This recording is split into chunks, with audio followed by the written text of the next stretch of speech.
Sangye Chetan Soke Chanamla, Chanchi Bondon Dani Kasuchi, Dagi Jinsoki Besanam, Lula Bendra Sangye Chu Porojo, Sangye Chetan Soke Chanamla, Chanchi Bondon Dani Kasuchi, Dagi Jinsoki Besanam, Lula Bendra Sangye Chu Porojo, Sangye Chetan Soke Chanamla, Chanchi Bondon Dani Kasuchi, Dagi Jinsoki Besanam. Dola Pendra Sangye Dubara Isho, Simja Tamje Dewa Dandivi Gutan Dembara Kuroji, Dunganda Dunganke Gutan Daura Kuroji, Dungala Mepe Dewa Dami Daura Kuroji, Angerin Jadan Dandavia Tangamla Neba Kuroji, Padenzavia Lamarin Boji, La Yejura Peme Dejula, Garden Chembe Gonenje, Sonde Kusun Tuki Ngodo Zando, Saji Buji Juji Meto Damari Ravani Chengi Tegambari.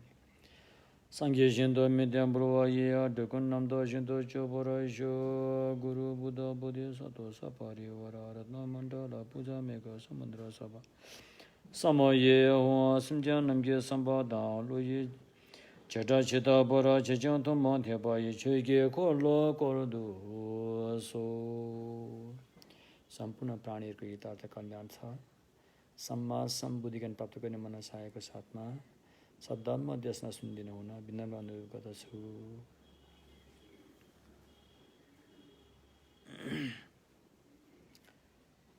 Mahayana सूत्र अलङ्कारको धम्म देशना र धम्म अभ्यास गर्दाखेरि साधक साधिकामा अनि दुईटा आधार हुन जरुरी छ र भौतिक शरीरको आधार अनि अर्को मानसिक चित्तको आधार यो दुईटा आधारमा टेकेर अनि हामीले धम्म साधना गर्न सकिन्छ। भौतिक शरीरको आधार चाहिँ मान्छेको चोला भयो हैन, मान्छेको चोला भयो र मान्छेको चोला पनि मान्छेको चोला मात्रै नभएर 18 लक्षणले युक्त भएको मान्छेको चोला हुनुपर्छ रे। अब सबै कुरा यहाँ भनिरहन सम्भव छैन। फुर्सद नपाउने ठाउँबाट अवसर पाएको 8वटा ठाउँबाट अवसर पाउनुपर्ने र 10वटा सगुण मिलेको हुनुपर्ने, 5वटा सगुण बाहिरबाट र 5वटा सगुण आफैबाट मिलेको हुनुपर्ने। एवं प्रकारले 10 र 8 गरेर 18वटा लक्षणले सम्पन्न भएको मान्छेको चोला नै धम्म अभ्यास गर्ने साधक साधिकाको एउटा भौतिक आधारको रूपमा यसलाई चाहिँ लिइन्छ भने मानसिक आधार भनेको चाहिँ विशेष गरेर महायान पथमा बोधिसत्व मार्गमा मानसिक आधार भनेको बुद्धिचित्त नै हो। तसर्थ 18 लक्षणले युक्त भएको मानव देह र साथमा समासम बुद्ध भूमिमा पुर्याउने र पुग्ने अठोट प्रतिज्ञा लिएको बुद्धिचित्त यो दुईटा आधार हुन् र त्यसपछि अनि गर्ने अभ्यास चाहिँ आफू सक्षम हुने 6 पारमिताको साधना र अरूलाई सक्षम बनाउने 2 गुपुसी चत्वारी वस्तु संग्रहनी 4वटा कुराहरू भयो। यिनी अभ्यासहरू हुन् र खुड्किलाहरू बाटोको खुड्किला 4वटा छन्। सम्भार मार्ग, प्रयोग मार्ग, भावना मार्ग। सम्भार मार्ग, प्रयोग मार्ग, दर्शन मार्ग र अनि भावना मार्ग 4वटा खुड्किला र 5औं मार्ग चाहिँ स्वयं पुग्ने गन्तव्यको बिन्दु भयो जसलाई भनिन्छ अस्वेच्छ मार्ग। र त्यहाँसम्म पुग्नुको लागि 10 भूमि पार गर्नुपर्ने बोधिसत्वले प्रथम प्रमोदित भूमिदेखि लिएर विमल हुँदै अनि 10औं भूमि धर्ममेघ सम्म पुगिन्छ र 11औं भूमि स्वयं बुद्ध भूमि भइहाल्यो। प्राप्त गर्नु भने अन्तिम फलको बिन्दु नै 11 भूमि भयो सूत्र अनुसार। यिनी कुराहरू मोटामोटी कुराहरू। र अहिले हामीले महायान सूत्र अलङ्कार अनुसार कुन विषयमा कुरा गर्दैछौँ भन्दाखेरि चाहिँ सम्भार मार्गको विषयमा कुरा गर्दैछौँ। सम्भार मार्गमा गर्नुपर्ने साधनाहरू दुई किसिमका छन्। एउटा समाधि ध्यानमा रहेर गर्नुपर्ने साधना र अर्को चाहिँ समाधि ध्यानबाट जागेको अवस्थामा गर्नुपर्ने साधना। हामीले जति पनि जप गर्छौँ, परिक्रमा गर्छौँ, भगवान बुद्धलाई दण्डवत ढोग गर्छौँ, पानी चढाएर पूजा आदि गर्छौँ, हैन, दान पुण्य गर्छौँ, सहनशीलताको चाहिँ साधना गर्छौँ। यी अधिकांश कुराहरू चाहिँ समाधि ध्यानबाट जागेको अवस्थामै गरिन्छ। यी साधनाहरू चाहिँ समाधि ध्यानको अवस्थामा गरिने चाहिँ दुईटा कुरो छ, एउटा समथ, अर्को विपස්සना। समथभित्र पनि अब धेरै कुराहरू छन्। मैत्री भावना, करुणा भावना, कषिणका भावनाहरू, हैन। अनि साधक साधिकालाई सुहाउँदो किसिमको कर्मस्थान दिएर अनि कल्याण मित्रले उसलाई समाधि ध्यान सिकाउँछ। यसरी सिकाउने क्रममा यसमा फेरि 6 अनुस्मृति पनि छन्। बुद्धलाई सम्झेर ध्यान गर्नु, धम्मलाई सम्झेर ध्यान गर्नु, हैन, बुद्धका सद्गुणहरू, धम्मका सद्गुणहरू, आर्यसँगका सद्गुणहरूलाई सम्झेर ध्यान गर्नु, यिनीहरू पनि समथभित्रै आउँछ। तर सारा समथको ध्यानका जति पनि उपायहरू छन्, यी उपायहरूलाई अपनाउँदाखेरि साधक साधिकाले चित्तलाई एकाग्रत पार्ने 9 उपायहरू अपनाउने गर्छन्। चित्तलाई एकाग्रत पार्नको लागि 9 उपायहरू अपनाइन्छ। यसरी जब साधक साधिका ध्यानमा बस्छन्, पञ्चनिवरण डिपङ्गा 5 छेकावट बाधाको चाहिँ बेला बखतमा सामना गर्नुपर्ने हुन्छ। ती पञ्चनिवरण नाम गरेका जुन बाधकहरू छन् त्यसलाई हटाउनलाई ज्ञान बुद्धिजीले 8 उपचारहरू चाहिँ अपनाइन्छन्। यसरी अगाडि बढ्दै जाँदाखेरि अनि साधक साधिकामा ध्यानको सफलता भनौँ कि त्यसको प्रतिफल भनौँ कि त्यो चाहिँ बिस्तारै देखा पर्दै आउँछ।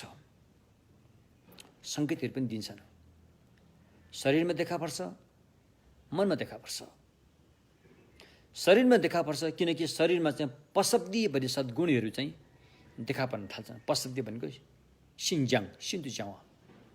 पशब्दी भनेको के त भन्दाखेरि अहिले हाम्रो शरीरमा त्यो सद्गुण छैन नि त। अहिले हामीले त शरीरलाई जबरजस्ती लगाएरै ध्यान गर्नुपर्ने हुन्छ। जब हामी ध्यान गर्दै जान्छौँ, शरीर गल्दै गएको महसुस हुन्छ, गह्रोपन भएको महसुस हुन्छ, थाक्दै गएको महसुस हुन्छ, निन्द्रालु तन्द्रालु यस्तो हुँदै जान्छ। यसको मतलब हामीमा अहिले पशब्दी भनिने त्यो सद्गुण प्राप्त भएको छैन। जब यी विकारहरू त्यहाँ हट्दै जान्छन् अनि पशब्दी पनि प्राप्त हुँदै जान्छ, शरीर हल्का महसुस हुन्छ, कफस जति। जति लामो समय पनि ध्यानमा बसौँ जस्तो लाग्छ, दिक्क लाग्दैन ध्यान बस्दाखेरि। मानसिक पशब्दी पनि त्यस्तै एकाग्रत भएर जान्छ। कैयौँ घन्टासम्म पनि चित्तलाई बिना जबरजस्ती खुसीका साथ एउटै कर्मस्थानमा कायम राखेर ध्यान गर्न सकिन्छ। यस्तो ध्यानका सद्गुणहरू चाहिँ देखिँदै जान्छन्। यसरी देखिँदै गएपछि जब चित्त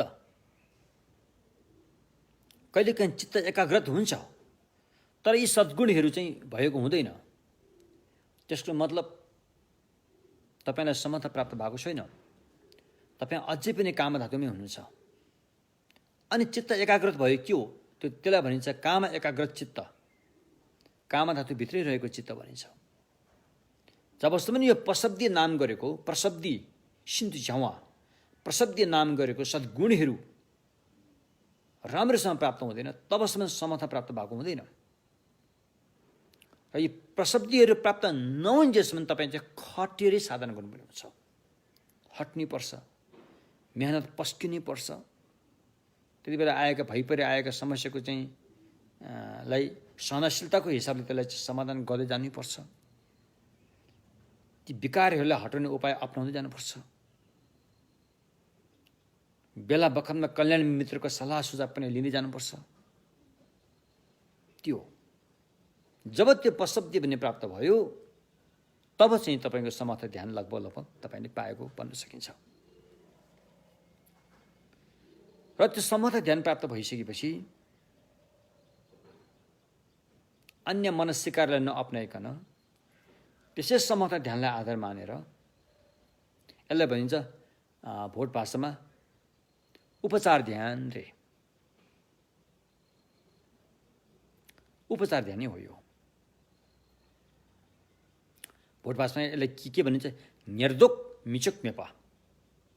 निर्दोक मिचुक मेपा भनेको यो समर्थ उपचार ध्यानले चाहिँ भव संसारमा बाँध्ने क्लेशको बन्धनलाई निर्मूल पार्न सक्ने आधार बन्छ। त्यो आधार बन्छ। त्यो आधारमा अब विपස්සना ध्यानलाई अपनाएर लगिन्छ। यसरी लगिसकेपछि अनि यो भव संसारमा बाँधिने क्लेशको बन्धनलाई निर्मूल पार्छ। कहिले पनि नफर्किने गरेर निर्मूल पार्छ। र त्यो व्यक्ति अरहत बन्छ। अरहत त बन्छ, तर त्यो अरहत चाहिँ गहना नलागेको अरहत हुन्छ, हैन? रिद्धि सिद्धि प्रातिहार्य देखौँ, रिद्धि प्रातिहार्यको गहना नलगाएको अरहत मात्रै हुन्छ। ऊ अरहत हो, तर उसले चमत्कारिक गुणहरू उसले देखाउन सक्दैन। किनकि त्यो चमत्कारिक गुणहरू देखाउनको लागि यो समर्थमा मात्रै नअड्किएर अगाडि बढ्नुपर्ने हुन्छ। यसको लागि 7वटा मनस्सिकार भन्ने उपचार ध्यानहरू हुन्छन्, हैन? लक्षण मनस्सिकार लगायत 7 किसिमका उपचार ध्यानहरू हुन्छन्, जुन ध्यानलाई भनिन्छ भोट भाषामा शिराकी नाम वचन। यो 7वटा मनस्सिकारले के काम गर्छ भन्दाखेरि शिराकी काम गर्छ। सी राग, सी भनेको अब एक किसिमले मसिनो शान्त, रग भनेको एउटा अब स्थूल अथवा अशान्त भन्न सकिन्छ, हैन? र यो 7वटा मनस्सिकारले माथि हेर्छ र तल हेर्छ। तल कहाँ हेर्छ? काम धातुमा हेर्छ। कसरी हेर्छ? अशान्त छ भनेर हेर्छ। कस्तो अशान्त? यहाँ आयु छोटो छ, यहाँ रिस आइरहन्छ, यहाँ घृणा पैदा हुन्छ, यहाँ अविश्वास पैदा हुन्छ, यहाँ असन्तुष्ट पैदा हुन्छ। यस्ता चाहिँ धेरै अप्रिय घटनाहरू काम धातुमा छन्। त्यसैले काम धातु जहिले पनि अशान्तमै रुमलिरहेको उसले हेर्छ। अनि माथि हेर्छ, रूप धातुमा हेर्छ। त्यहाँ शान्त छ, आयु पनि लामो छ, त्यहाँ रिस छैन, निन्द्रा छैन, तन्द्रा छैन, असन्तुष्ट छैन, घृणा छैन। माथि चाहिँ उसले चाहिँ सभ्य प्रणीत, त्यस्तै हेर्नलाई शिराकी नाम भन्छ। शिवा राक्पा, तलकोलाई खतरा अयोग्य, माथिकोले योग्य राम्रो रूपमा हेर्छ। यो 7वटा मनस्सिकारले त्यसरी हेरेर अनि अगाडि बढ्छ। अनि अगाडि बढ्दै जाँदाखेरि अनि काम धातुमा बाँधेर राख्ने क्लेशहरू जुन 3 किसिमका हुन्छन्। एक किसिमले एउटा चाहिँ मोटो क्लेश, मोटो स्तरको क्लेश र मध्यम स्तरको क्लेश र चाहिँ अलिकति सूक्ष्म स्तरको क्लेश, त्यो क्लेशलाई उसले क्रमैसँग त्याग्दै लान्छ।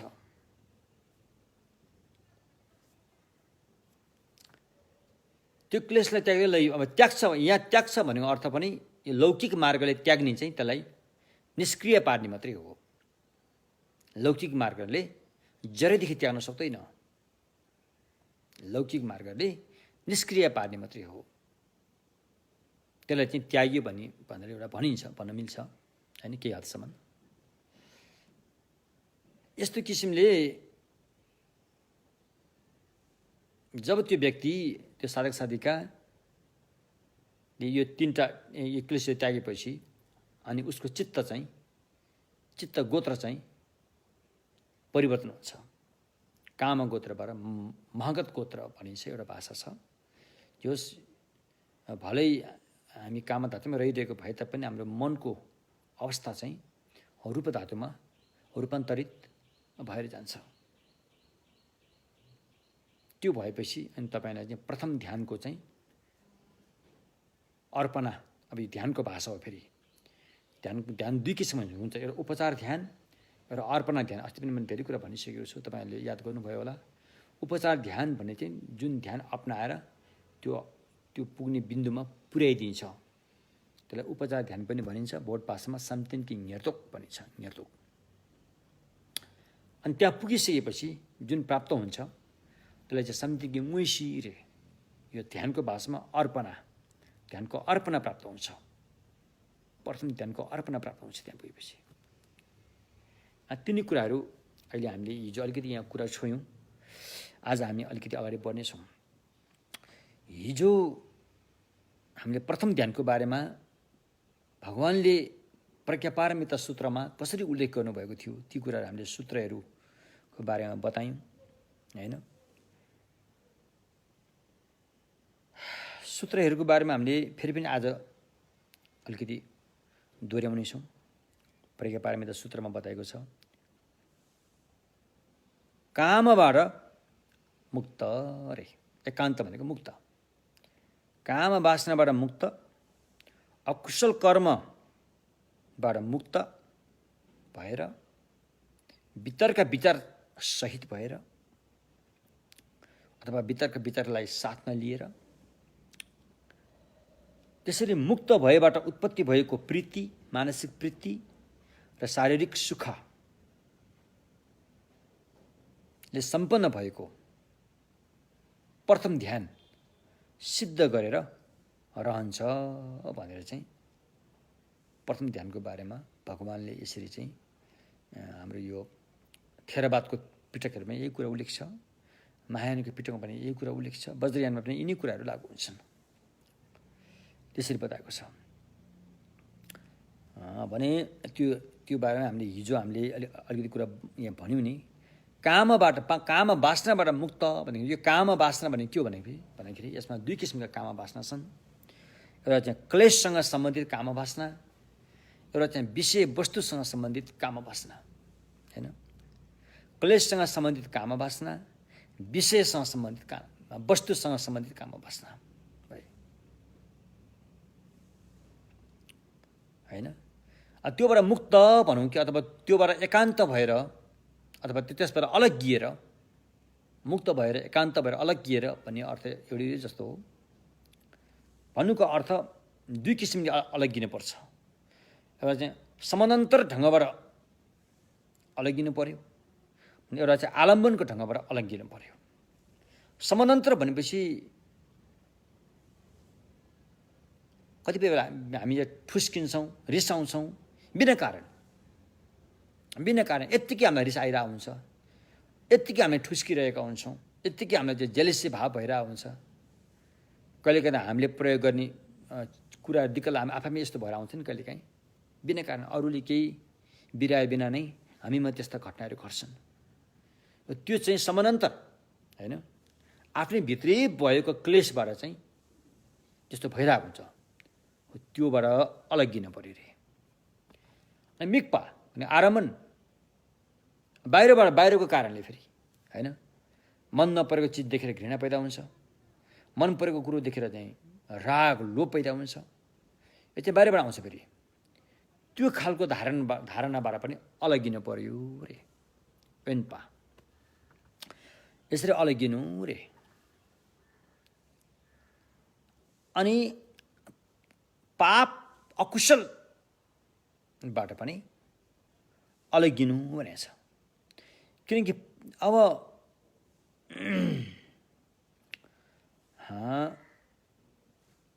जुन अहिलेको काममा बाँच्न छ,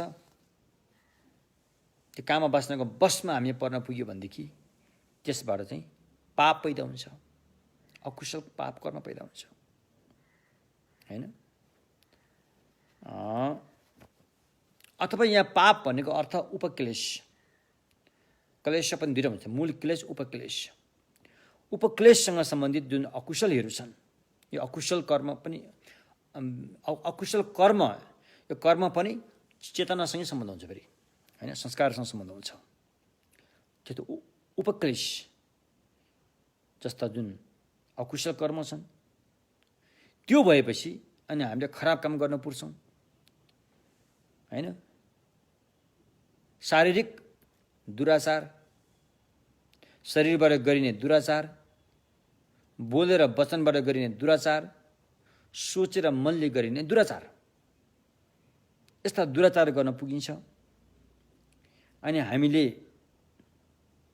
हतियार उठाउन पुग्छौँ, डन्डा उठाउन पुग्छौँ, कलह गर्न पुग्छौँ, हैन?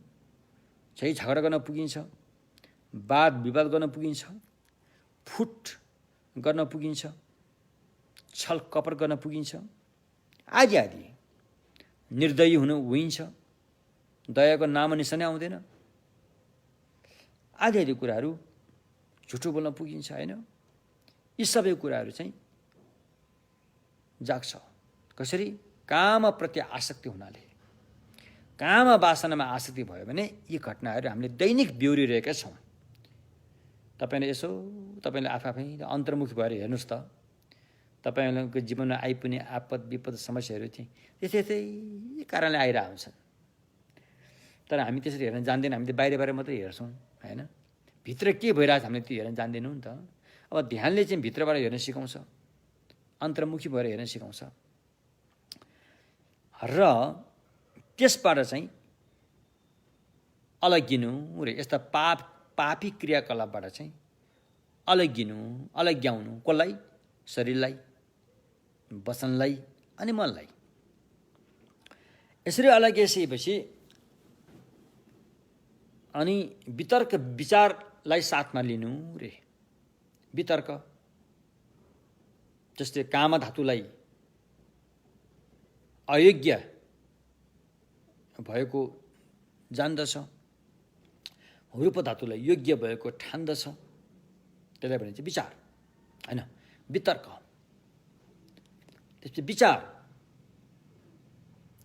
कामधातुलाई यो कारणले अयोग्य छ भनेर मसिनो किसिमले जान्दछ, त रूप धातुलाई यो कारणले शुभ छ, राम्रो छ, सभ्य छ भनेर ठान्दछ। यसलाई भनिन्छ वितर्क, विचार। यो पनि साथमा हुनु पर्यो। यदि भइसकेपछि, हैन,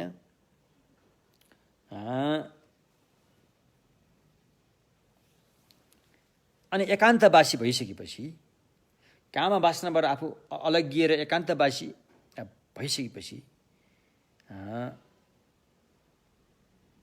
अनि कामधातुमा बाँध्ने क्लेशहरूलाई यो वितर्क विचारले चाहिँ बिस्तारै साधना गर्दै गएर यसलाई हटाउन, निष्क्रिय पार्न सफल हुन्छ। सफल भइसकेपछि अनि ऊ प्रथम ध्यानको अर्पणा प्राप्त गर्छ। यिनी कुराहरू प्राप्त गरेर रहन्छ, हैन? तर त्यति बेला उसमा चाहिँ एउटा प्रीति भन्ने आनन्द प्राप्त हुन्छ। यहाँ सुख पनि प्राप्त हुन्छ अरे। प्रीति र सुख, प्रीति चाहिँ बढी मनसँग सम्बन्ध हुन्छ त्यसलाई प्रीति भनियो, सुख चाहिँ शरीरसँग सम्बन्ध हुने भएकोले गर्दा सुख भनियो। एवं प्रकारले प्रीति र सुख प्राप्त गरेर, हैन, अनि शरीरमा भएका विकारहरूबाट ऊ मुक्त हुन्छ हैन। शरीरमा भएका विकार र मनमा भएका विकारबाट, शरीरमा भएका विकार, मनमा भएका विकार जसले प्रथम ध्यान भूमिमा पुग्नलाई बाधा दिन्थ्यो, त्योबाट ऊ मुक्त हुन्छ। मुक्त भएपछि अनि त्यही हो, शारीरिक सुख, मानसिक सुख, मनमा प्रीति, शरीरमा सुख, त्यो प्राप्त हुन्छ। र अनि उसले चाहिँ काम धातुबाट मुक्त भएर प्रथम ब्रह्मलोकको प्रथम ध्यान भूमि लाभ गर्दछ र अनि ऊ त्यसमा रहन्छ अरे। यही कुरो चाहिँ हिजो हामीले जुन कुरा गऱ्यौँ। अब आज चाहिँ द्वितीय ध्यानको कुरा आउँछ।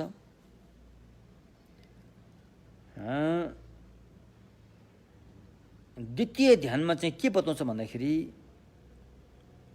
जब प्रथम ध्यान प्राप्त गरिसकेपछि, प्रथम ध्यानको अर्पणा प्राप्त गरिसकेपछि, अर्पण भनेको सम्त्यन धाउपे मुइसी, बुझ्नु भने के, प्रथम ध्यानको अर्पणा मुइसी अर्पणा प्राप्त गरिसकेपछि अनि त्यो ध्यान गर्ने साधक साधिकाले द्वितीय ध्यानतर्फ चित्त झुकाउँछ अरे।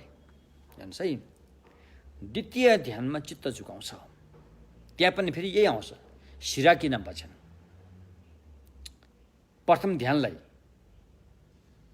अलिकति अयोग्य, द्वितीय ध्यानलाई योग्य। प्रथम ध्यानमा के हुन्छ, वितर्क विचारले काम गरिरहेको हुन्छ, त्यसले गर्दाखेरि चित्तलाई बेला बेलामा अशान्त माहौल पैदा गर्छ। किनकि वितर्क विचारले त सोच्छ, त्यसले गर्दाखेरि चित्तलाई अलिकति अशान्त माहौल पैदा गर्न सक्छ। त्यो देख्छ भने द्वितीय ध्यानलाई उसले फेरि सभ्य राम्रो देख्छ। त्यो देखेर अनि साधक साधिकाले प्रथम ध्यानको अर्पणामा पुगिसकेपछि द्वितीय ध्यानतर्फ चित्त झुकाउँछ उसले। अनि उसले उसले यो दोष देख्छ, अहिलेको चाहिँ वितर्क विचारलाई चाहिँ उसले टोटली छोड्नुपर्ने टुङ्गोमा पुग्छ ऊ।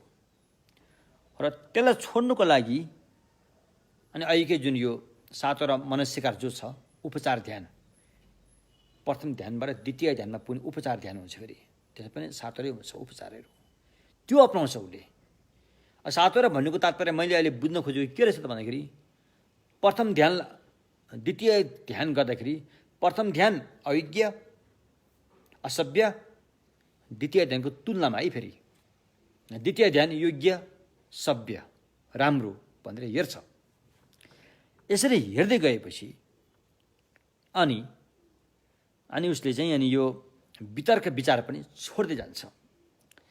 यो वितर्क विचारलाई छोड्दै गएपछि भित्र अन्तर्मुखी भित्र चित्त चाहिँ अनि परिशुद्ध भएर आउँछ, प्रसन्न भएर आउँछ, स्वच्छ भएर आउँछ। नाङ यसो धाउँ हैन, स्वच्छ भएर आउँछ भनिन्छ। अब यसको अर्थ तल अलि बिस्तारै खोलौँला। अहिले मैले यो सूत्रको बारेमा मैले भन्दैछु, सूत्रलाई नै अगाडि बढाएर मैले भन्दैछु। अनि यहाँ एउटा भाषा छ भोट भाषामा, सेमकी जुचुक्तु घ्रुबे रे। जब अनि त्यसपछि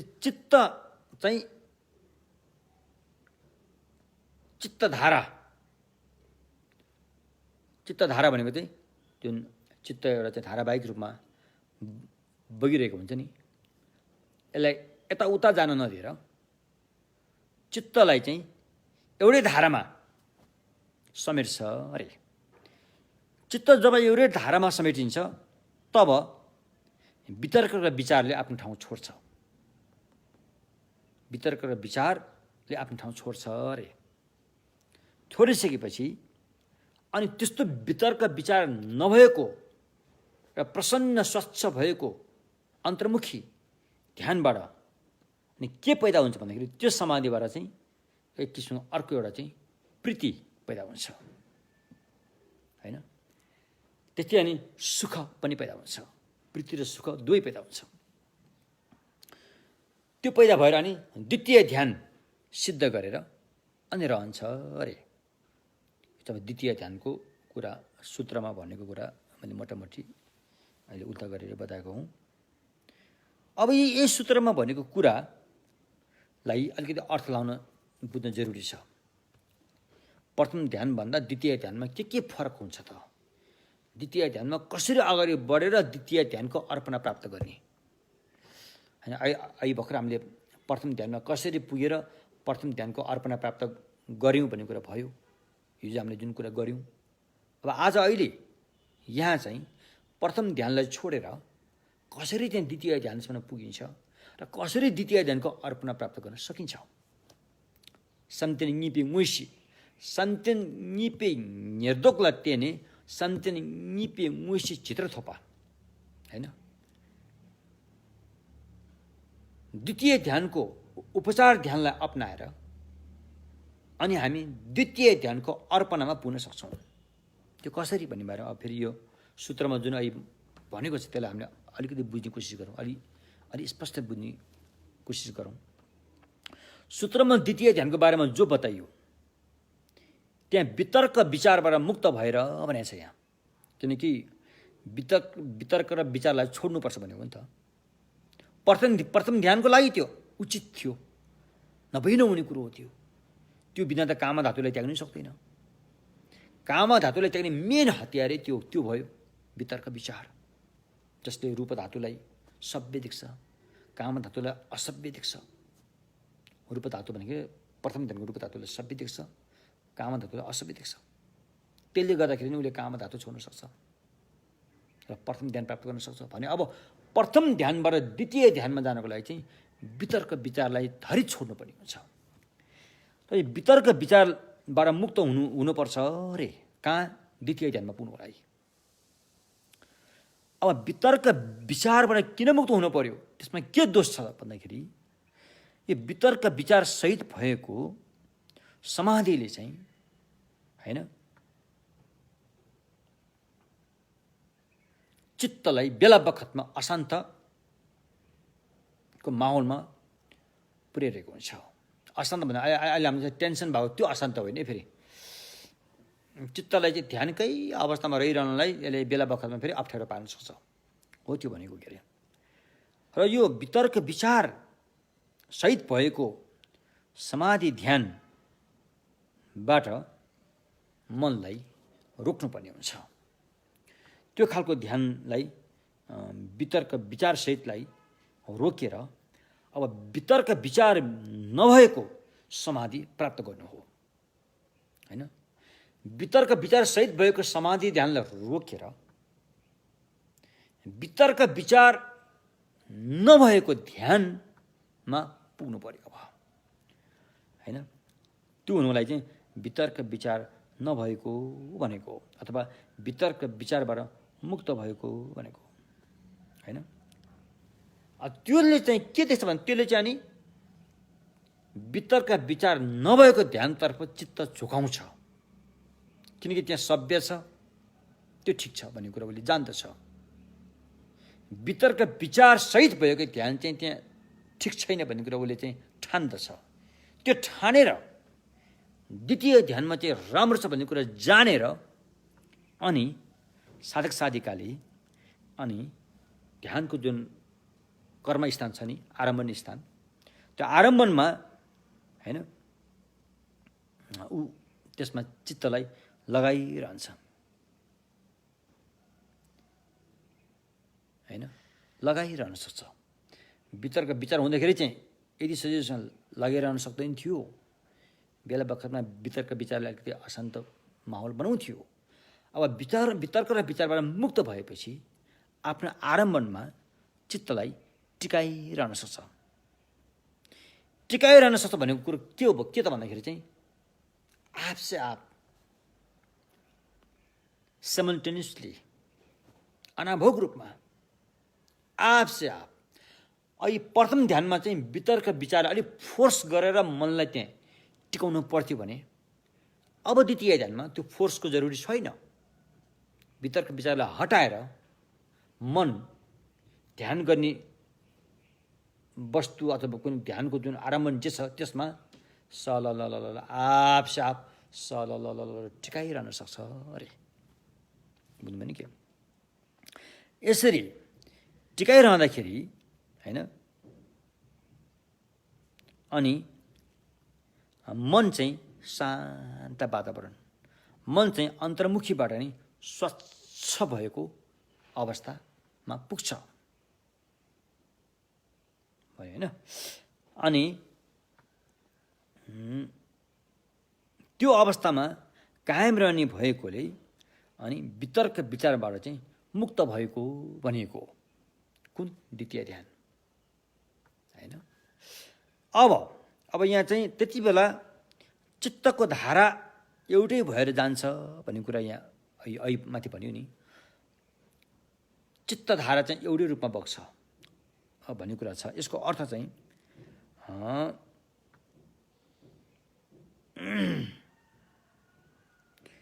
त्यो बिना के भनिन्छ,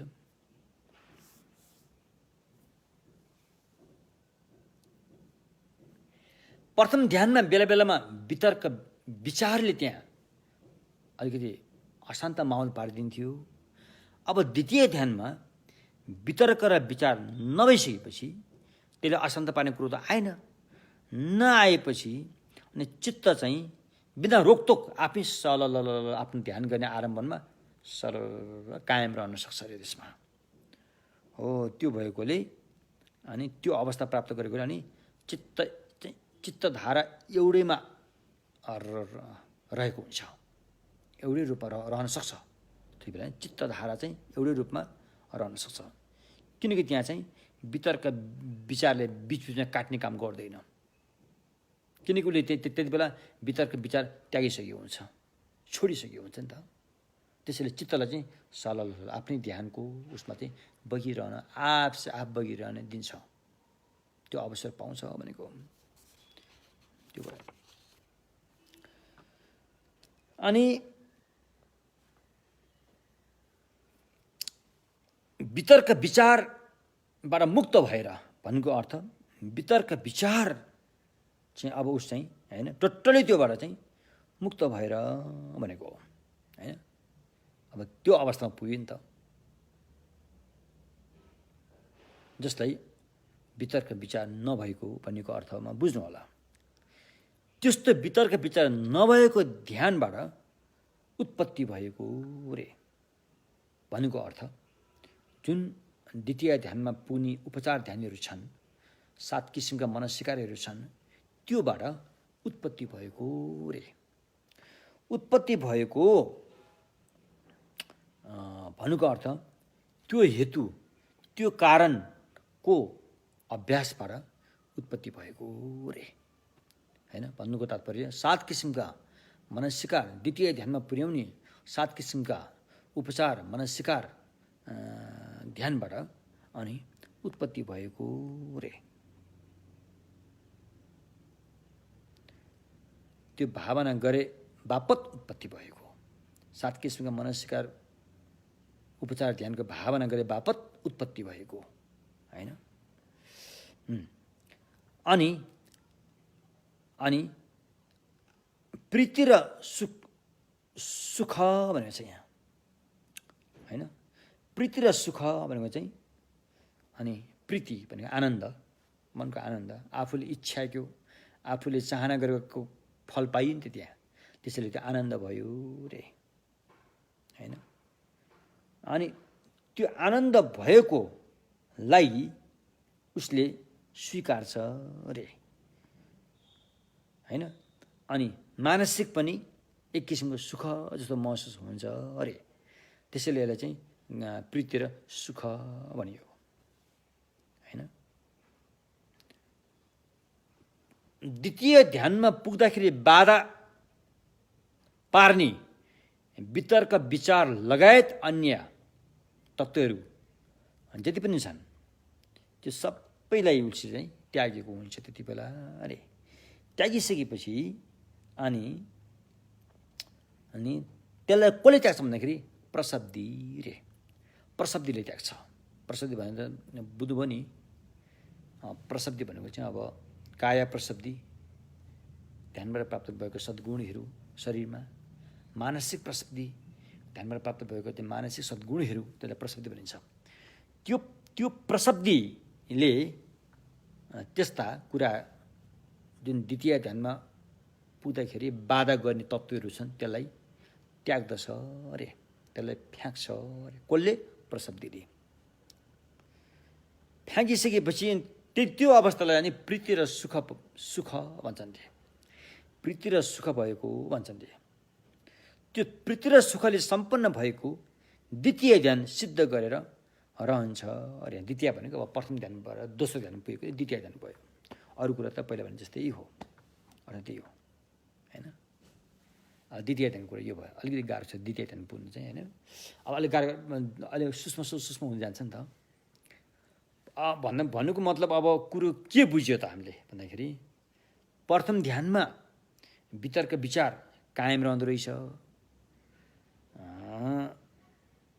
वितर्क विचारले चित्तलाई एक धारमा ल्याउन बेला बखतमा अप्ठ्यारो पार्दो रहेछ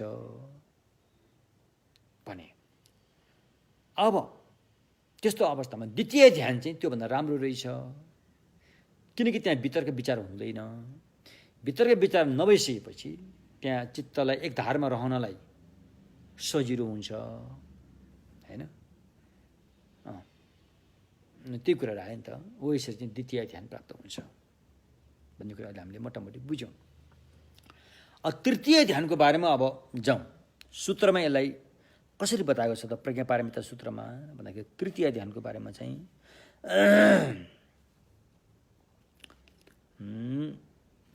द्वितीय ध्यान, तृतीय ध्यानको बारेमा चाहिँ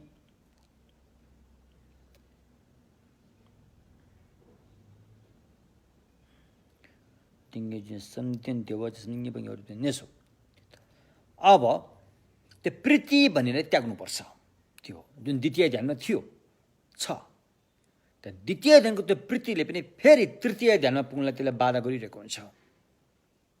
त्यसरी मनमा आएको जुन आनन्द एक किसिमको प्रीति छ त्यसलाई फ्याँक्नुपर्ने हुन्छ तृतीय ध्यानले।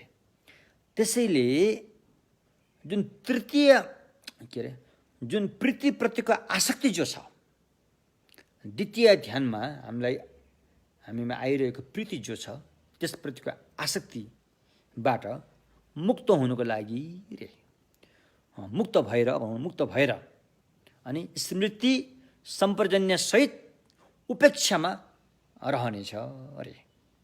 स्मृति भनेको चाहिँ ध्यान गर्ने आरम्भणीहरूलाई चाहिँ नबिर्सिकन सम्झिन स्मृति भयो।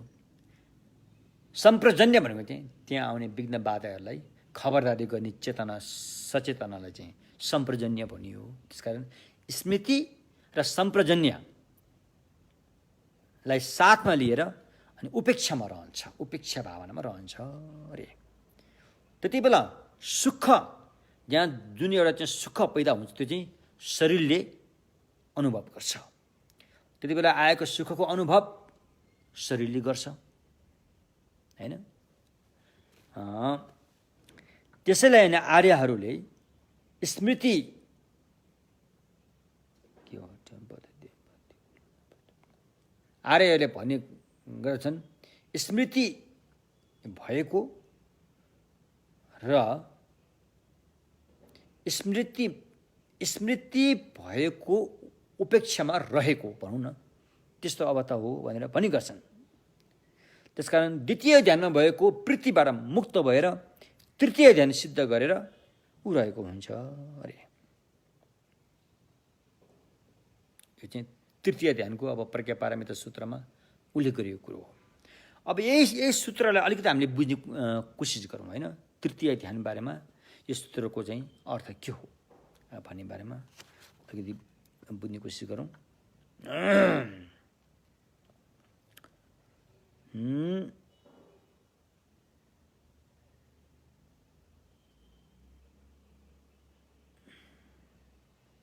हो त्यो अब तृतीय ध्यानमा जुन वृत्तिबाट मुक्त भएर भन्ने कुरा माथि भनियो, त्यही कुरालाई द्वितीय ध्यानमा प्राप्त भएको जुन प्रीति भन्ने एक किसिमको आनन्द छ त्यसप्रतिको आसक्तिबाट मुक्त हुनुपर्छ अरे। तृतीय ध्यानमा पुग्नुको लागि द्वितीय ध्यानमा भएको जुन प्रीति छ त्यसले फेरि मनलाई फेरि बेला बखतमा अशान्त पारिदिन्छ, होइन? त्यसलाई छोड्नुपर्ने हुन्छ त्यो तृतीय ध्यानमा पुग्नु भने। त्यसकारण द्वितीय ध्यानमा भइरहेको प्रीति नामक आनन्द, एक किसिमको आनन्द भनौँ त्यसलाई, होइन? यहाँ प्रीति भन्ने भाषा प्रयोग गरेको छ, एक किसिमको आनन्द हो त्यो। त्यसलाई ठिक होइन भन्ने कुरा उसले जान्दछ। कसले? तृतीय ध्यानमा पुग्ने साधक साधिकाले। र तृतीय ध्यानमा द्वितीय ध्यानभन्दा सभ्य छ भनेर ठान्दछ।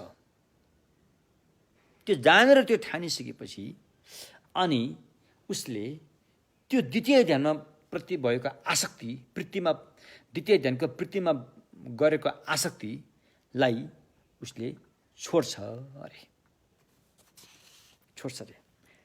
ताङ्योमलाई नेसिङ रे, अनि ऊ चाहिँ उपेक्षामा रहन्छ भन्यो।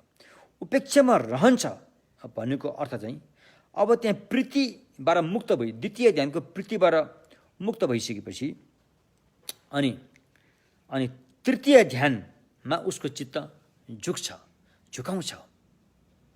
द्वितीय ध्यानको प्रीतिबाट मुक्त भएर साधक साधिकाको चित्त तृतीय ध्यानतर्फ लम्काउँछ, झुकाउँछ, होइन? त्यति बेला अनि उसको मनमा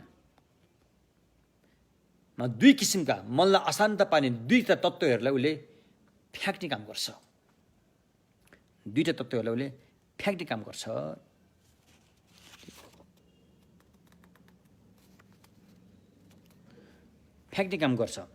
वास्तवमा दुईवटा तत्त्वमध्ये पहिलो त फ्याँक्नुपर्ने दुईवटा कुरो छ त्यहाँ। र चाहिँ भित्रका विचार यो त पहिले नै फ्याँकिसकिहाल्यो, होइन? अब अहिले आएर प्रीतिलाई पनि उसले फ्याँक्छ। प्रीति भनेको एक किसिमको आनन्द, होइन? प्रीति भने फेरि कोही मान्छेको नामबाट भन्ठान त होइन नि, फेरि माया प्रीतिको प्रीति होइन यो। प्रीति भनेको एक किसिमको आनन्द हो। त्यसलाई पनि अनि यो के अरे तृतीय ध्यानले चाहिँ त्यसलाई हटाएर, होइन? अनि उसको चित्त चाहिँ उपेक्षा, आनन्द आएको पनि होइन भन्ने जस्तो कुरा भयो नि। उपेक्षा भनेको एज अ न्युट्रल, होइन? तटस्थको अवस्थामा ऊ रहन्छ अरे। किनकि मनलाई अशान्त पार्ने ती दुईटा, वितर्क विचार अनि प्रीति, वितर्क विचारलाई चाहिँ यो एकै भागमा एउटै दर्जामा राखियो, अनि प्रीतिलाई दोस्रो दर्जा गरेर दुईटा मनलाई अशान्त पारिदिने यो दुईटा तत्त्व, वितर्क विचार र प्रीति, यसले चाहिँ मन उपेक्षामा रहनलाई यसले बाधा गरिरहन्थ्यो, उपेक्षामा रहन दिँदैन थियो, होइन? ती दुईटा कुराले मनलाई उपेक्षामा रहन दिँदैन थियो, होइन? त्यसैले यो वितर्क विचार र प्रीति चाहिँ मनलाई अशान्त पार्ने तत्त्व हो भनेर उसले जान्दछ। जानेर अनि उसले प्रथम ध्यानमा रहेको वितर्क विचार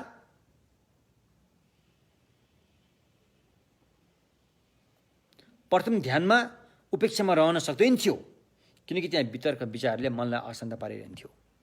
द्वितीय ध्यानमा पनि ऊ उपेक्षामा रहन सक्दैन थियो, किनकि त्यहाँ प्रीति नाम गरेको एक किसिमको आनन्दले पनि मनलाई चाहिँ खलबलाई रहन्थ्यो, अशान्त पार्दथ्यो। त्यसैले प्रथम ध्यान र द्वितीय ध्यानमा अनि उपेक्षा भावनामा लामो समयसम्म रहिरहन सकिँदैन थियो। थोरै समय त रहन सकिन्छ, तर लामो समयसम्म उपेक्षा भावनामा रहन चाहिँ गाह्रो हुँदो रहेछ, किनकि ती तत्त्वहरूले बेला बेलामा मनलाई अशान्त पारिरहने भएकोले प्रथम ध्यान र द्वितीय ध्यानमा अनि उपेक्षा प्रथम ध्यान द्वितीय ध्यानमा रहँदाको अवस्थामा उपेक्षालाई निरन्तरता दिन सकिँदैन, होइन? त्यसैले अब प्रथम ध्यान र द्वितीय ध्यानमा चाहिँ उपेक्षा भावनाको निरन्तरता अथवा बल हुँदैन, त्यहाँ उपेक्षा भावनाको बल पाएको हुँदैन। त्यसैले तृतीय ध्यानमा चाहिँ उपेक्षा भावनाको बल पाएको हुन्छ। त्यसमा तृतीय ध्यानमा चाहिँ अनि जुन साधक साधिकाले साधना गर्नुहुन्छ भने तृतीय ध्यान प्राप्त भइसकेपछि ऊ चाहिँ उपेक्षामा रहन सक्छ। उपेक्षा अवस्थामा निरन्तर रूपमा हैन रहन सफल हुन्छ। जुन कुरो प्रथम ध्यान र द्वितीय ध्यानमा सफल हुन सकेको थिएन। प्रथम ध्यानमा किनकि त्यहाँ वितर्क विचारले चाहिँ उपेक्षामा रहन निरन्तर रहनलाई त्यसले अलिकति मनलाई अशान्त पैदा गर्थ्यो। त द्वितीय ध्यानमा वितर्क विचार नभए तापनि त्यहाँ प्रीति नाम गरेको एउटा आनन्द थियो, त्यसले फेरि उपेक्षा भावना रहन त्यसले फेरि बाधा गर्थ्यो भने अब तृतीय ध्यानमा चाहिँ वितर्क विचार पनि छैन र अनि यो प्रीति नाम गरेको एक किसिमको आनन्द पनि छैन भने अब तृतीय ध्यानमा चाहिँ चित्त स्थिरसँग चाहिँ उपेक्षा भावनामा रहिरहन सक्छ अरे। यसरी रहिरहँदाखेरि ठेम्पा त शेषिन हिन्ते भने चाहिँ फेरि स्मृति र सम्प्रजन्य अब आयो कुरो। अब द्वितीय ध्यानमा भएको त्यो प्रीतिलाई चाहिँ कसले फ्याँक्छ त? त्यो फ्याँक्ने को भन्दाखेरि स्मृति र सम्प्रजन्य। स्मृति र सम्प्रजन्य, स्मृति भनेको चाहिँ जुन ध्यान गर्नुपर्ने त्यसलाई याद गर्नु पर्यो, जुन विषयमा ध्यान गर्ने हो त्यसलाई नबिर्सिकन त्यसको उपदेशसहित याद गर्नु चाहिँ स्मृति भयो ठेन्पा। शेषिन भनेको चाहिँ त्यसलाई खबरदारी गर्ने, त्यहाँ बिथुल्ने तत्त्व आयो भने त्यसलाई खबरदारी गर्नेलाई सचेतना। शेषिन भनेको सचेतना हैन। र होस, स्मृति भनेको होस, होस हुनु पर्यो प्लस त्यसमा खबरदारी गर्ने सचेतना पनि भइरहेको हुन पर्यो। त यो होस र सचेतनाले चाहिँ तृतीय ध्यानमा के काम गर्छ त भन्दाखेरि उसले बिर्सने काम गर्दैन। कि तृतीय ध्यानमा पुग्नको लागि के कुरालाई आरम्भन गर्नुपर्छ भन्ने कुरा चाहिँ उसले बिर्सिँदैन अरे। त्यो चाहिँ होसले चाहिँ त्यो काम गरिरहेको हुन्छ भने सचेतना, शेषिन, अलर्टनेस, अलर्टनेस भन्छ इङ्ग्लिसमा, सचेतना भनिन्छ, खबरदारी गर्ने ले चाहिँ के काम गर्छ भन्दाखेरि बेला बेलामा त्यो द्वितीय ध्यानमा भएको जुन प्रीति छ नि त्यो आउन खोज्छ अरे कि फेरि त्यहाँ तृतीय ध्यानमा पनि आउला आउला हुन्छ अरे बेला बेलामा। बेला बेलामा द्वितीय ध्यानमा रहेको प्रीति नामक आनन्द जो छ त्यो फेरि आउन खोज्छ। त्यसतर्फ मन फेरि फर्किन खोज्छ होइन। अब जाँड खाएर लत लागेको मान्छे तत्कालै जाँड छोडे तापनि उसको मन त त्यसतर्फ लम्किन्छ नि त। अब यहाँ पनि त्यही हालत हुन्छ। फेरि तृतीय ध्यानमा पुग्दा पनि अझै पनि त्यो द्वितीय ध्यानको जुन आनन्द नामक एउटा प्रीति छ त्यसतर्फ मन फेरि लम्किन खोज्छ अरे। त्यस्तो भएको अवस्थामा अनि तुरुन्तै त्यो खबरदारी गर्ने सचेतना, शेषिन नामक सचेतनाले त्यहाँ उसले जान्दछ यो भइरहेछ कि छैन, के हुँदैछ त्यहाँ उसले जान्दछ। यो कुरा जानेर त्यहाँ खबरदारी सहित गरेर अनि त्यो प्रीतितर्फ मनलाई जान दिँदैन। र तृतीय ध्यानमै कायम राख्न मद्दत दिन्छ हैन। त्यो कुरा उसले राम्रोसँग जान्दछ, राम्रोसँग बुझ्दछ भनेको। र उसले त्यो द्वितीय ध्यानतर्फ लम्किने जुन द्वितीय ध्यानको जुन प्रीतितर्फ लम्किने त्यो मानसिकता छ त्यसलाई उसले चाहिँ हैन छोड्छ, उसले हटाउँछ। त्यसैले यहाँ चाहिँ स्मृति र सम्प्रजन्यले सम्पन्न हुन्छ तृतीय ध्यान भनेको हो हैन। अब त्यहाँ भने देव लुकी ङ्यौला अरे। देव लुकी ङ्यौला, देव भने सुख चाहिँ शरीरले भोग गर्छ अरे। त्यो अवस्थामा जुन सुख प्राप्त हुन्छ त्यो चाहिँ शरीरले भोग गर्छ अरे। सूत्रमा जुन भनियो नि यो भनेको अर्थ के हो भन्दाखेरि देव लुकी ङ्यौला, सुख चाहिँ शरीरले एकदमै इन्ट्रेस्टिङ छ यो ध्यानको कुराहरू। सुख चाहिँ शरीरले भोग गर्छ अरे। अब यहाँ शरीर पनि दुईवटा छन्, एउटा भौतिक शरीर एउटा मानसिक शरीर, दुईवटा शरीर हुन्छ है। हेर्नुहोस् है फेरि यहाँ भौतिक शरीर चाहिँ हाम्रो हाड मासु छ यिनीहरूलाई भौतिक शरीर भनियो। मानसिक शरीर हुन्छ फेरि भारतको प्राणी भन्छौँ नि, भारतमा पुगेपछि त्यहाँ पनि एउटा शरीर हुन्छ अरे। त्यो चाहिँ मानसिक शरीर हो अरे, हाम्रो जस्तो हाड मासुको शरीर हुँदैन अरे। त्यसरी अनि भारतको प्राणीलाई हामीले यहाँ मात्रै दाल भात तरकारीहरू भौतिक चिज खाना दिएर उसले खान सक्दैन अरे। उसको त्यहाँ मानसिक शरीर मात्रै भएकोले धुवा मात्रै खान्छ अरे भनेर सुर दिनु रे भन्ने कुरा आएको छ। त्यस्तै शरीर पनि एउटा चाहिँ भौतिक शरीर, एउटा चाहिँ मानसिक शरीर होइन। अब भौतिक शरीर र मानसिक शरीर दुवैले त्यो सुखलाई उपभोग गर्छ। त्यो सुख भनेको के हो भन्दाखेरि चाहिँ प्रसब्दिबाट प्राप्त भएको सुख, शारीरिक सुख र मानसिक सुख। शारीरिक प्रसब्दि र मानसिक प्रसब्दिबाट प्राप्त भएको सद्गुणहरू चाहिँ अनि त्यसलाई चाहिँ शरीरले पनि उपभोग गर्छ र मनले पनि उपभोग गर्छ अरे। त्यसैले चाहिँ सुख चाहिँ शरीरले भोग गर्छ भनेको हो यहाँ। देवा लुइकी न्यौला अरे, सुख चाहिँ शरीरले भोग गर्छ अरे। अहिले हामी त्यस्तो ध्यानको बारेमा कुरा गर्दैछौँ है। अब आर्यहरू, आर्य भनेको जो व्यक्ति श्रोतापन्न भए, आर्यको सुरुवात चाहिँ श्रोतापन्नबाट सुरु हुन्छ। त्योभन्दा पहिला आर्य भनिँदैन। फेरि तपाईँले यहाँ आर्यन र मङ्गोलियन भन्ने त्यो कुरो अर्को। त्यसमा अहिले तपाईँ त्यसतिर त्यो भुलभुलैमा नपर्नु। यहाँ अर्को कुरो, फेरि नाम एउटै भए तापनि यहाँ अर्को अर्थ अर्को छ। आर्य भनेको चाहिँ श्रोतापन्न। जब साधक साधकलाई श्रोतापन्न प्राप्त गर्छ वा जब साधक साधकका बुद्धिसत्वले दर्शन मार्ग प्राप्त गर्छ तबदेखि उसले चाहिँ आर्य भनिन्छ। फाक्पा, फाक्पा भनेको चाहिँ पापबाट टाढा पुगेको अरे। अब उसले लाइफमा जीवनमा कहिले पनि पाप भन्ने चिज झुक्केर पनि गर्ने छैन अरे। त्यसलाई भनिन्छ आर्य होइन। गर्न नहुने कामबाट चाहिँ टाढा पुगिसक्यो। अब उसले त्यस्तो गर्न नहुने काम कहिले पनि गर्ने छैन। त्यसले फाक्पा। अब भोट भाषामा त अब सुँगुरलाई पनि फाक्पै भन्छ। यस्तो महत्त्वपूर्ण व्यक्ति नै फाक्पै भन्छन्। फेरि अब यो छुट्याउनु पर्छ। फेरि सुँगुरको फाक्पा फेरि अर्कै फाक्पा हो। त्यो जीवजन्तु फाप, त्यो चाहिँ अब पशु फाक्पा भयो, सुँगुर भयो। यो फाक्पा चाहिँ अर्को फाक्पा हो। फेरि यसको स्पेलिङबाट छुट्टिन्छ फेरि तसर्थ। अनि त्यो आर्यजनहरूले चाहिँ अनि त्यो खालको अवस्थामा रहन रुचाउनुहुन्छ अरे। त्यस्तो उपेक्षा, सुख पनि भएको, उपेक्षा पनि भयो। अब यहाँ सुख भने मलाई जहाँसम्म यो सुख वेदना सुख चाहिँ होइन जस्तो लाग्छ। यो एक किसिमले सुख पनि भएको र सुख साथमा भएको उपेक्षा अरे। सुख साथमा भएको उपेक्षा अरे, जुन कुरा चाहिँ आर्यहरूले पनि त्यसमा रहन रुचाउँछन् रे।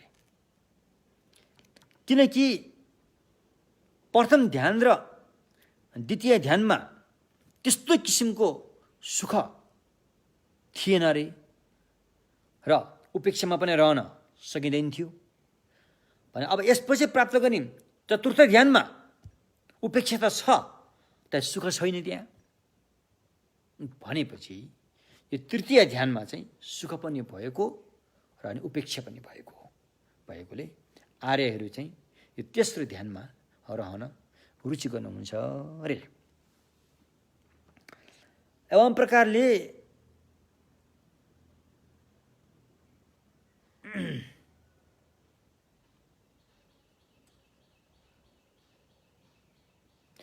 यो तेस्रो ध्यानमा चाहिँ आर्यहरूले समेत त्यसतर्फ आरम्भन गरेर रहनुहुन्छ अरे। अब यहाँ आर्य भने चाहिँ बुद्ध र श्रावकहरूलाई, आर्य श्रावकहरूलाई बुझ्नु रे। आर्य भनेको बुद्धलाई पनि आर्य भनिन्छ। आर्य श्रावक भनेको चाहिँ, आर्य श्रावक भनेको चाहिँ श्रोतापन्न, सक्रियतागामी, अनागामी, अरहतहरू हो होइन। कहिलेकाहीँ यहाँ प्रत्येक बुद्ध पनि आउँछ, त्यो अब श्रावकभित्रै गाभेर पनि भन्ने गरेको छौँ उनीहरूलाई। अनि बुद्धहरू सम्यकसम्म बुद्ध आर्य भनिन्छ। अब यो श्रोतापन्न भनेको के हो, कति किसिमका हुन्छन्, कतिवटा अभ्यास पार गरेपछि श्रोतापन्नमा पुगिन्छ, कतिवटा अभ्यास पार गरेपछि सक्रियतागामीमा पुगिन्छ, कतिवटा अभ्यास पार गरेपछि अनागामीमा पुगिन्छ र कतिवटा अभ्यास पार गरेपछि अर्थ हुन्छ।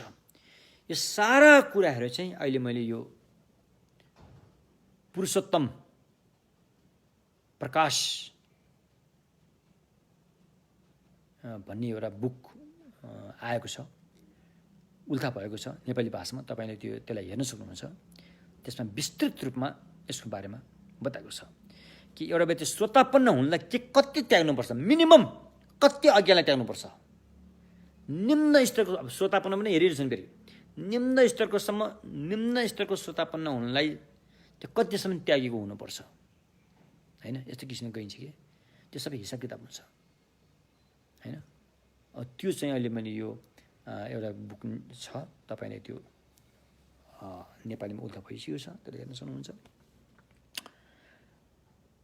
तसर्थ यहाँ आर्य भनेको चाहिँ बुद्ध र बुद्धका आर्य श्रावकहरूलाई बुझ्नु रे अनि प्रीति नभएको रे तृतीय ध्यान भूमिमा प्रीति हुँदैन प्रीति त द्वितीय ध्यानसम्म मात्रै हो प्रीति भनेको एक किसिमको आनन्द प्रीति हुँदैन रे प्रीति नभएपछि त्यहाँ उपेक्षा हुन्छ त्यहाँ उपेक्षामा रहेको हुन्छ रे हैन उपेक्षामा रहेको हुन्छ रे किनकि उसले स्मृति र सम्प्रजन्यलाई साथमा लिएर अनि उसले चाहिँ त्यो प्रीति नामक वेदना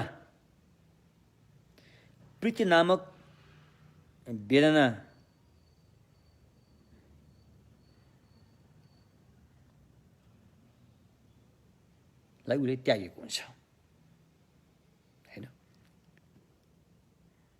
र प्रीतिबाट मुक्त भएको भनेको अब यसमा भने रप्तु शिवे छोरवा सेम्पाल केवरा गिर्वेन अरे त्यही चाहिँ गयो त्यसकारण त्यो प्रीति चाहिँ पूर्ण शान्त भएकोले त्यसैले चाहिँ प्रीतिबाट मुक्त भएको भनेको यसरी प्रीतिबाट मुक्त भएको तेस्रो ध्यानलाई सिद्ध गरेर रहन्छ भनेको अर्थ चाहिँ पहिला भने जस्तै हो गुरुदेव हैन यो थियो तृतीय ध्यानको बारेमा प्रज्ञापारमिता सूत्रमा कसरी उल्लेख भयो अब चतुर्थ ध्यानमा हामी जाउँ चतुर्थ ध्यानलाई प्रज्ञापारमितामा कसरी उल्लेख गरेको छ अब यो सबै कतिपय हाम्रो थेरवादको त्रिपिटकहरू पनि छ अहिले कतिपय त्रिपिटकहरू नेपाली भाषामा सरल भाषामा उल्लेख गरेर आइ पनि सकेको छ त्यहाँ पनि तपाईले त्यसको पनि अध्ययन गर्न सक्नुहुन्छ त्यसले हामीलाई मद्दतै दिन्छ र अनि अहिले आएर अब यो चतुर्थ ध्यानको बारेमा प्रज्ञापारमिता सूत्रमा कसरी उल्लेख गरेको छ भन्दाखेरि चतुर्थ ध्यानको बारेमा प्रथम ध्यान द्वितीय ध्यान तृतीय ध्यान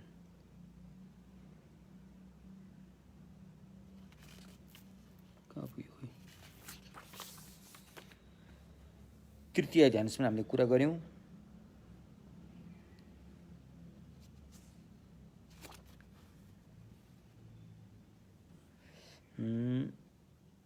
यो भयो के माथि रहेछ अब चतुर्थ ध्यानको बारेमा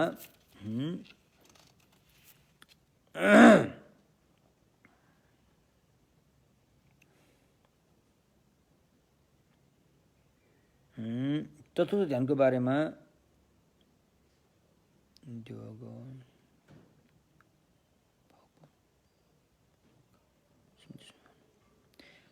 अब उसले यो अहिलेको जुन सुख भन्यो भने सुख यसलाई त्याग्नु पर्ने हुन्छ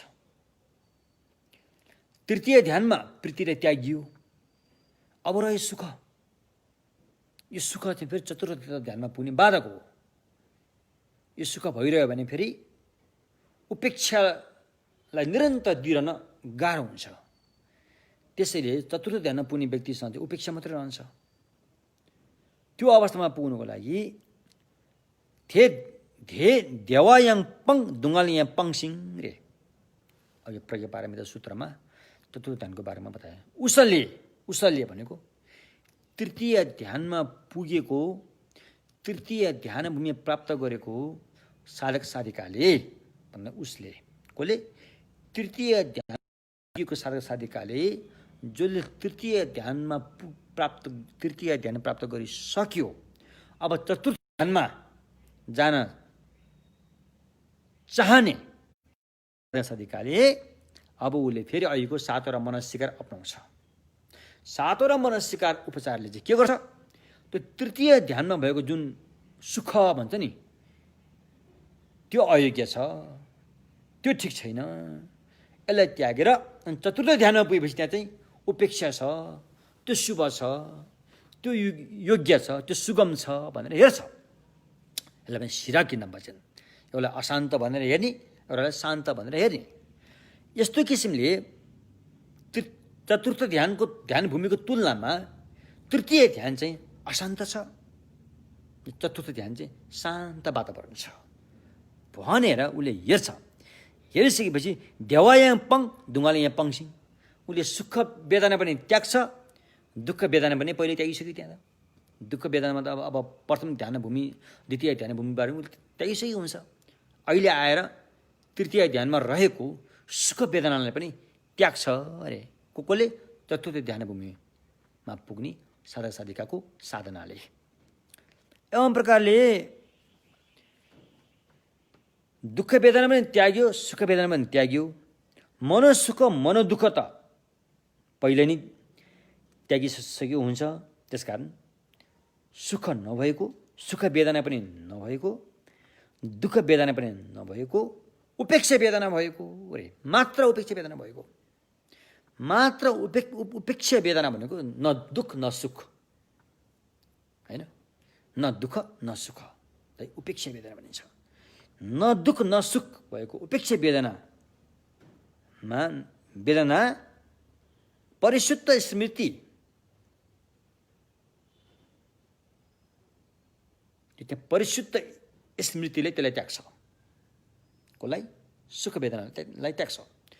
परिशुद्ध स्मृति साथमा लिएर चौथो ध्यान सिद्ध गरेर रहन्छ। यो चाहिँ अब सूत्रको उल्लेख भयो होइन। चतुर्थ ध्यान सिद्ध गरेर रहन्छ अरे होइन। अब चतुर्थ ध्यान होइन, अब जसले सुख पनि त्याग्यो, दुःख आदिहरू पहिल्यै त्यागिसकेको थियो, अनि परिशुद्ध स्मृतिलाई साथमा लिएर अनि चौथो ध्यान भनेको उपेक्षा वेदना भएको चौथो ध्यानमा रहन्छ अरे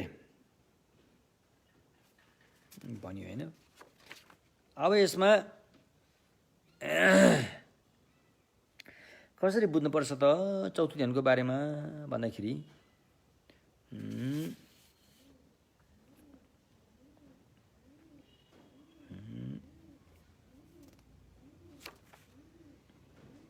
यसरी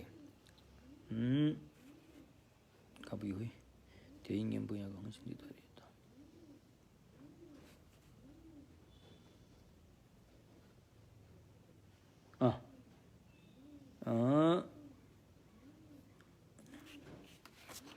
सुख पनि त्याग्छ तृतीय ध्यानमा भएको चतुर्थ। अब साधकले होइन, अब साधक साधिकाले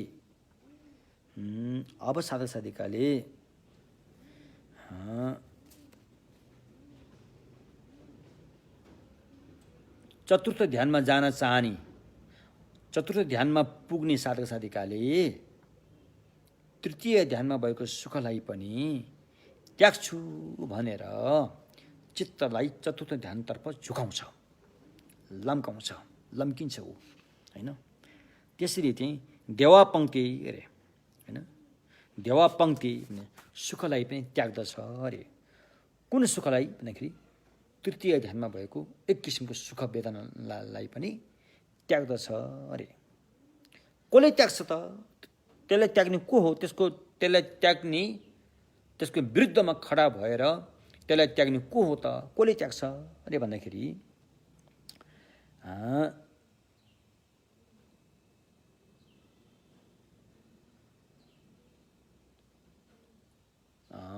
त्यसलाई त्याग्ने चाहिँ तिनवटा छन्। एउटा चाहिँ उपेक्षा, एउटा स्मृति, एउटा सम्प्रजन्य। तिनवटालाई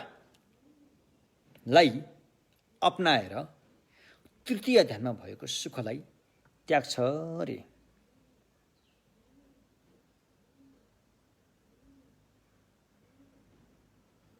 होइन, उपेक्षा, स्मृति र सम्प्रजन्य तिनवटा कुरालाई अपनाएर अनि तृतीय ध्यानमा भएको सुख भन्ने वेदनालाई चतुर्थ ध्यानकाले त्याग्छन् रे। र त्यसप्रति चित्त झुकाएर भावना गर्दै लाँदाखेरि त्यो व्यक्ति जो तृतीय ध्यानमा रहेर चतुर्थ ध्यानमा लम्किँदैछ उसले त्यो तेस्रो ध्यान भूमिलाई छोडेर, भनेको तात्पर्य तेस्रो ध्यान भूमिमा भएको सुखलाई, सुख वेदनालाई समेत छोडेर भन्ने अर्थ हो यो। त्यो सुखलाई त्याग्छ भन्ने अर्थ त्यो। अब पहिल्यै दुःखलाई त उसले त्यागिसकेको हुन्छ, मनोसुख मनोदुःखलाई पनि पहिल्यै त्यागिसकेको हुन्छ अरे। त्यसबेला उसले त्यो साधिकाले सुख वेदना दुःख वेदनालाई राम्रैसँग त्यागेको अवस्था प्राप्त गर्छ अरे, हैन। पहिले त्यागेको चाहिँ अरू दुःख पीडाहरू पहिले त्यागिसक्यो, अहिले त्यागेको चाहिँ तेस्रो ध्यानमा रहेको सुख वेदनालाई अहिले त्याग्छ अरे। अहिले भनेकोले चतुर्थ ध्यान प्राप्त गर्दाखेरि चाहिँ त्यागेको हुन्छ अरे। जब चतुर्थ ध्यानको साधनामा लाग्छ, तृतीय ध्यानमा भएको सुखलाई उसले त्याग्दछ। जब ऊ पहिला द्वितीय ध्यानमा को साधना गर्दथ्यो त्यति बेला उसले दुःखलाई त्याग्दछ। जब उसले तृतीय ध्यानको साधना गरेको थियो त्यति बेला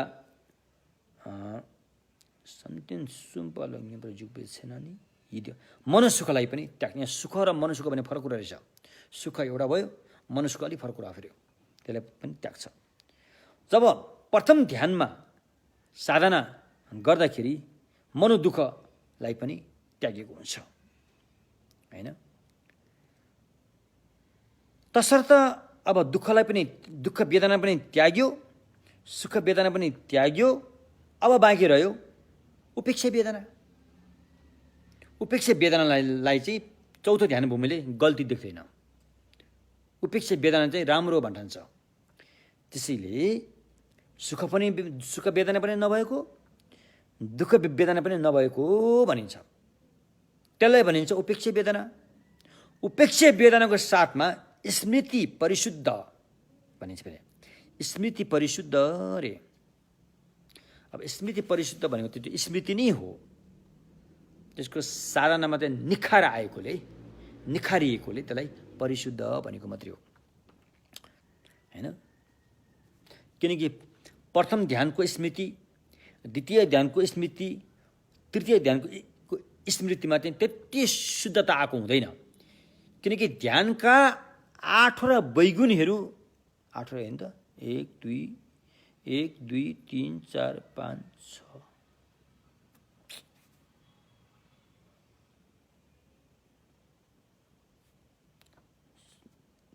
1 2 3 4 5 6 रहेछ क्या। यो ध्यानका वैगुणीहरू छन्। ध्यानका वैगुण भनेको एक किसिमले चतुर्थ ध्यानको तुलनामा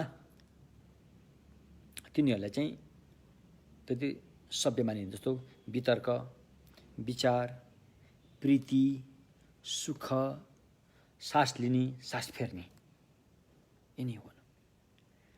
र चतुर्थ ध्यानको स्मृतिमा चाहिँ वितर्क, विचार, प्रीति, सुख, सास लिने, सास छोड्ने जस्ता सबै कुराबाट परिशुद्ध भएको हुन्छ।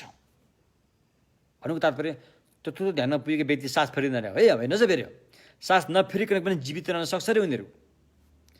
यदि साँच्चीकै चतुर्थ ध्यानको अर्पणा प्राप्त गरेको छ भने त्यो व्यक्ति सास नफेरिकन पनि रहन सक्छ रे। यस्तो सद्गुण पाउँछ हो। त्यही भएर चाहिँ स्मृति परिशुद्ध भनेको चाहिँ यस्ता 6 किसिमका अशुद्धताहरूबाट शुद्ध भएकोले त्यो स्मृति चाहिँ त्यसलाई परिशुद्ध भनियो रे। र यो चतुर्थ ध्यानले चाहिँ भित्रका विचार, प्रीति, सुख र श्वास प्रश्वास सबैलाई त्यागिसकेकोले त्यसलाई चाहिँ उपेक्षा परिशुद्ध स्मृति सहित भएको रे भनिन्छ।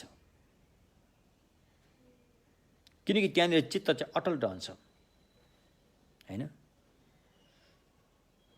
त्यो माथिका 6 र तत्त्वहरूले चाहिँ चित्तलाई अलिकति तलमाथि पार्न सक्छ, अशान्त पार्न सक्छ। कसले? वितर्कले, विचारले, प्रीतिले, सुखले, श्वास प्रश्वासले चित्तलाई तलमाथि पार्न सक्छ। र चतुर्थ ध्यानमा चाहिँ यो सबै कुराबाट मुक्त भएको हुन्छ र यसलाई चाहिँ परिशुद्ध स्मृतिसहित उपेक्षा वेदनामा रहेर चतुर्थ ध्यानमा रहेको हुन्छ अरे।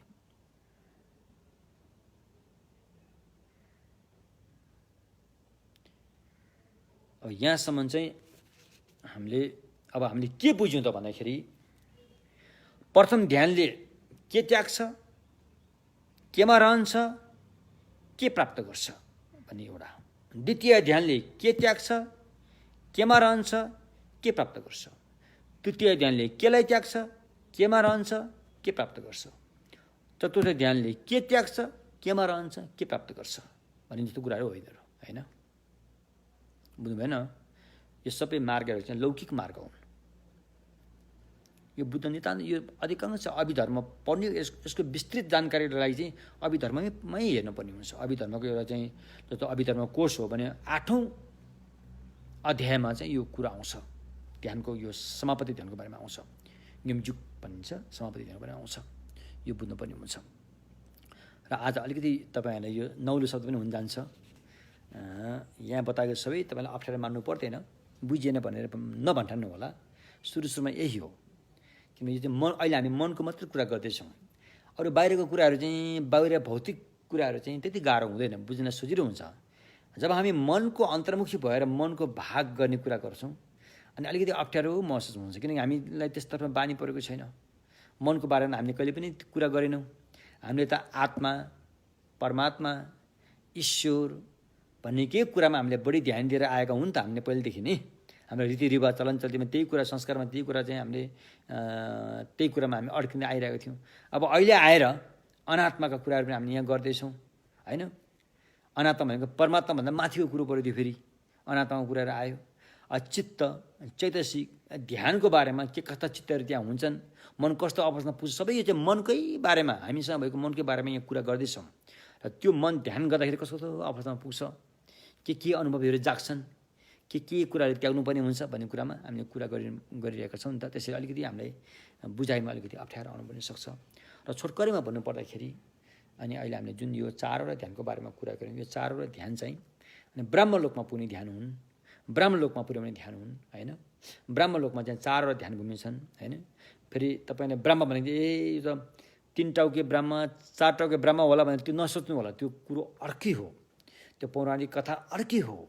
यहाँ ब्रह्मलोक भनेको चाहिँ यहाँ त 17 भूमि छन्। ब्रह्मलोक नै 17 किसिमका ब्रह्महरू हुन्छन् त्यहाँ। फेरि यो अर्कै कुरो हो। फेरि त्यसकारण 17 लोकका ब्रह्म भूमिमा पुग्नलाई अनि यो 4वटा ध्यानको माध्यमबाट चाहिँ त्यहाँ पुग्ने कुराहरू छन्। त्यसमा 17 भूमिमध्ये 17बाट 5वटा हटाएर माथिको 5वटा छोडेर 17 होइन। 1 2 3 4 5 6 7 4 5 होइन, 11 12 13 14 15 माथिल्लो 5वटा छोडेर बाँकी 11 भूमि जुन छ ब्रह्मभूमि हो त्यहाँ चाहिँ अनि यो 4वटा ध्यान गऱ्यो भने सबैले पुग्न सक्ने कुरो भयो। अनि ब्रह्मलोककै बाँकी 5वटा माथिको चाहिँ अब शुद्धवास भनिन्छ। त्यहाँ पुग्नलाई चाहिँ फेरि लोकोत्तर मार्ग पनि त्यसमा मिसाएर लानुपर्ने हुन्छ। लोकोत्तर मार्गमा मिसाएपछि मात्रै त्यहाँ त्यो लौकिक ठाउँ त हो, त्यो लौकिक त हो, तर त्यहाँ पुग्नलाई फेरि लोकोत्तर मार्ग मिसाएर लानुपर्ने हुन्छ अनि मात्रै त्यहाँ पुग्छ। नत्र त्यहीँसम्म पनि पुगिँदैन फेरि। त्यसकारण अनि अहिले हामीले चाहिँ 11वटा ब्रह्मभूमिसँग पुग्ने ध्यानहरूको बारेमा कुरा गरिरहेका छौँ। र यी 4वटा ध्यान फेरि एकदमै जरुरी छ। लोकोत्तर मार्ग प्राप्त गर्नुको लागि पनि यो नभई नहुन् जस्तो कुरा छ फेरि। त्यसकारण यो लोकोत्तर मार्गमा पुग्नुको लागि पनि यो अत्यन्तै जरुरी छ यो।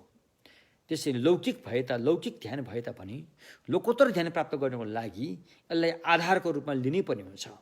यसलाई नै आधार बनाएर, यसलाई नै जग बनाएर अगाडि बढ्नुको विकल्प छैन होइन। हो त्यो भयो। अब यो ध्यानहरू हामीले कसरी प्राप्त गर्ने त? अब उपदेश चाहियो। यहाँ बताएर मात्रै त हामीले प्राप्त गर्ने यति सजिलो छैन। अब उपदेश चाहियो रे। उपदेश चाहिँ अब ध्यान गर्ने, अब तपाईँ साधक होला, तपाईँ साधिका होला, तपाईँले अब समर्थ ध्यान गर्दाखेरि यो कसरी प्राप्त गर्ने भन्दाखेरि हिजो पनि मैले भनिसकेँ, ध्यान गर्दाखेरि सबभन्दा पहिला हामीले चाहिँ ध्यानको आसान, ध्यान बस्दाखेरि आवश्यक पर्ने वातावरणहरू होइन, सबै सगुणहरू, बाहिरी सगुण, भित्री सगुण भनेको चाहिँ ध्यानको उपदेशहरू आवश्यक पर्ने कति उपदेश आवश्यक छ, त्यो उपदेश इन्स्ट्रक्सनहरू सबै सुनेर तम तयार भएर होइन, तपाईँले धेरै कुरा जानेको हुनुपर्छ। ध्यान गर्दाखेरि कसरी बाधा आउँछ, बाधाको त्यो पञ्च निवारण भन्ने बाधाले कसरी अट्याक गर्छ हामीलाई, त्यसलाई हटाउनु उपाय के हो, कसरी हटाउन सकिन्छ होइन, त्यसलाई 8 उपायहरू बताइएको छ। यो सारा कुराहरू चाहिँ यसरी क्रमैसँग आउँछ होइन, अनि हामी अगाडि बढ्न सक्छौँ। हस् त आज चाहिँ अब यति नै होइन। अब हामी भोलिदेखि अनि यसलाई चाहिँ अब अभिधम्म ग्रन्थहरूमा यिनै 4वटा ध्यानहरूलाई चाहिँ अनि ध्यान गर्दाखेरि कस्तो किसिमको उपदेशलाई अपनाएर चाहिँ अगाडि बढ्न सकिन्छ त भन्ने कुरा चाहिँ क्रमशः भोलिबाट आउँछ होइन। आज हामीले चाहिँ यो 4वटा ध्यानको हिजो र आज 2 दिन लगाएर चाहिँ यो 4वटा ध्यानको कुराहरू चाहिँ मोटामोटी रूपमा जसरी प्रज्ञा पारमिता सूत्रमा उल्लेख गरिएको छ त्यसलाई अलिकति अर्थ खुलाएर हामीले चाहिँ भन्ने कोसिस गऱ्यौँ। हस्, यति भन्दै आजको धम्मदेशलाई यहीँ विश्राम दिन चाहन्छु। पुण्य परिणाम गरौँ। सोनम दिए थम्जे जिबाइ थुम्ने वे डना भम्जे ने केगा नाचे बलौं ठुपाइ सिपे सोलेन्डो आन्दोलन वर्षु।